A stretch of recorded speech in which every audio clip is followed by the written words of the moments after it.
মাননীয় আদালত আজ কাঠগড়ায় দাঁড়িয়ে আছে দেখতে শান্তশিষ্ট একজন মেয়ে, নাম তার জিলাপিনী। মাননীয় আদালত, এই জিলাপিনীর অপরাধ হচ্ছে সে বছরের 12 মাসের মধ্যে প্রায় 11 মাস খুব শান্তশিষ্ট থাকে, কিন্তু রমজান মাস আসতে না আসতেই সে তার অপরাধ জগতে পা রাখেন। অর্ডার অর্ডার অর্ডার, অপ্রয়োজনীয় কথা বাদ দিয়ে জিলাপিনীর অপরাধ অন্বেষণ করা হোক।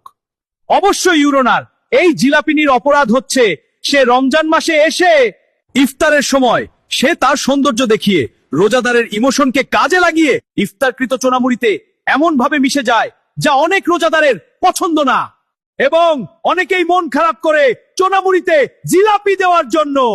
সুতরাং মাননীয় আদালত, আমি রোজাদারের পক্ষ থেকে বলছি এই জিলাপিনীকে রমজানের পুরো 1 মাস পর্যন্ত বাংলাদেশ থেকে ব্যান করে দেওয়া হোক। অর্ডার অর্ডার, সকল প্রমাণের ভিত্তিতে আদালত একপক্ষ বিচারের সমর্থন করছে না, কারণ একটি জিনিসের ভালো খারাপ উভয় দিক থাকে। দর্শক, এই মামলার বিচার আপনারাই করেন, দেখি কে কেমন বিচার করেন। আর হ্যাঁ, ফলো করে রাখবেন।